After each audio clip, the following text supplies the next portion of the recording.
এবারের ঈদে বেশিরভাগ চতুর্থ শ্রেণীর কর্মচারী কিংবা নিম্ন বেতনভুক্ত কর্মচারীদের ঘরে সেমাই রান্না হবে না। তার কারণ হচ্ছে নিম্ন বেতনভুক্ত কর্মচারীরা যে বেতন পায় তাতে তাদের মাসের 15 দিন চলে না। আর এবারের ঈদ পড়েছে 20-21 তারিখ, মাসের মধ্যখানে। এই সময় কর্মচারীদের হাতে এমনিতেই টাকা থাকে না। তারা যে বোনাস পেয়েছে 8,000, 10,000, 12,000, এই টাকা দিয়ে তারা সংসারের অভাব দূর করবে নাকি পরিবারের সদস্যদের জন্য নতুন জামা কাপড় কিনবে, নাকি তারা দুবেলা খাবারের জন্য অগ্রিম সংস্থান করবে, নাকি তাদের বৃদ্ধ বাবা মার ওষুধের যোগান দিবে, নাকি ছেলে মেয়েদের স্কুলের খরচ দিবে। 2 টাকা যদি কোনো কর্মচারী বেশি পায় তাহলে সেটা তাদের পরিবারের ভরণ পোষণের কাজে ব্যয় হয়। নতুন জামা কাপড়ের কথা তো চিন্তাই করা যায় না। প্রতিটা কর্মচারী ধার দেনায় জর্জরিত। অসংখ্য কর্মচারী আজকে ঢাকা শহর থেকে গ্রামের বাড়িতে যেতে পারছে না, তাদের গাড়ি ভাড়া নেই। ঈদ করতে যে বাবা মার সাথে বাড়িতে যাবে, পরিবারের সাথে গিয়ে যে ঈদ করবে, সেই সামর্থ্যটা তাদের নেই। অনেক কর্মচারী ফোন দিয়ে কান্নাকাটি করছে, ভাই 1 টাকা পকেটে নেই, কিভাবে বাড়ি যাব, বাড়িতে যাব যে সেই গাড়ি ভাড়া নেই, আর বাড়িতে গিয়ে যে ছেলে মেয়েদের জন্য একটা চকলেট কিনে দেবো, বা পরিবারের জন্য যে 1 কেজি চাল কিনবো, বা 1 কেজি চিনি কিনবো, একটা সেমাইয়ের প্যাকেট কিনবো, সেই টাকাটা আমাদের হাতে নেই। আমরা হলাম সেই অভাগা সরকারি কর্মচারী।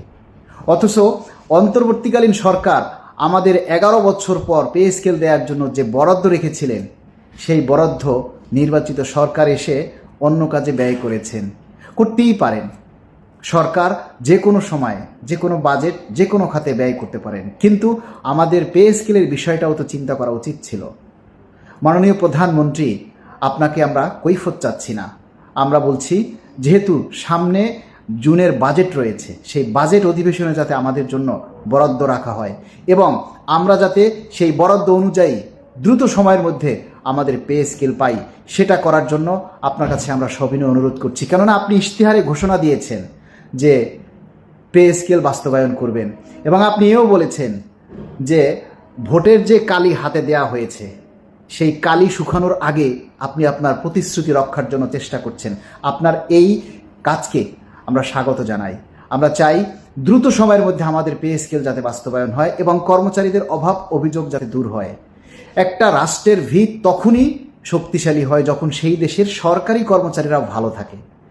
উন্নত বিশ্বের সরকারি কর্মচারীরা সবাই স্বয়ংসম্পূর্ণ, কারো কোনো অভাব নেই, আর সেই দেশের প্রতিটা কর্মচারী রাষ্ট্রের জন্য তার সম্পূর্ণ মেধা এবং তার ইচ্ছাশক্তিটাকে সেবার কাজে ব্যয় করে। আর আমাদের দেশের কর্মচারীরা যখন বাসা থেকে অফিসের জন্য রওনা হয়, তখন তার মাথায় একটাই চিন্তা থাকে, বাসায় ফিরে কি খাবে, তার কি আগামী দিনের বাজার ঘরে আছে কিনা, তার বাবা মায়ের ওষুধ আছে কিনা, ছেলে মেয়ের স্কুলের বেতন আছে কিনা, সে যে অফিসে যাওয়া আসা করবে তার সেই গাড়ি ভাড়া আছে কিনা, অফিসে গিয়ে যে সে টিফিন খাবে সেই টাকাটা তার হাতে আছে কিনা।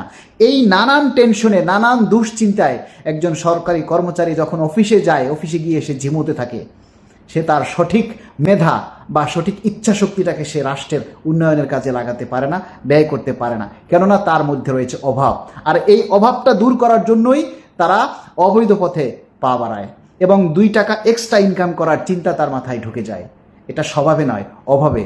আর যারা স্বভাবে করে আমরা তাদের ঘৃণা করি এবং তাদের সেই দুর্নীতিকে আমরা না বলি। আমরা সবসময় দুর্নীতির বিরুদ্ধে।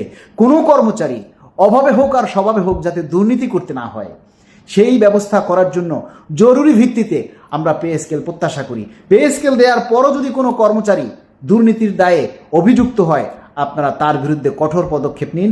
আমরা সাথে আছি সরকারের, আমরা সরকারের উন্নয়নের সাথে আছি, আমরা সরকারের যে কোনো কাজের সাথে আমরা একাত্মতা প্রকাশ করব ইনশাআল্লাহ। আমরা চাই আজকের দেশনায়ক তারেক রহমানের হাত দিয়ে আগামী জুলাইয়ের আগেই আমাদের এই পে স্কেল বাস্তবায়ন হবে, এই প্রত্যাশা রাখছি। এবং ঘরমুখো মানুষ যারা দেশের বাড়িতে যাবেন, সকলের নিরাপদ যাত্রার জন্য শুভকামনা করছি। যারা যেতে পারছেন না তাদের জন্য দুঃখ প্রকাশ করছি। কিছুই বলার নেই আমাদের, তাদের জন্য আফসোস করা ছাড়া। সবাই ভালো থাকবেন, সবার জন্য অগ্রিম ঈদের শুভেচ্ছা।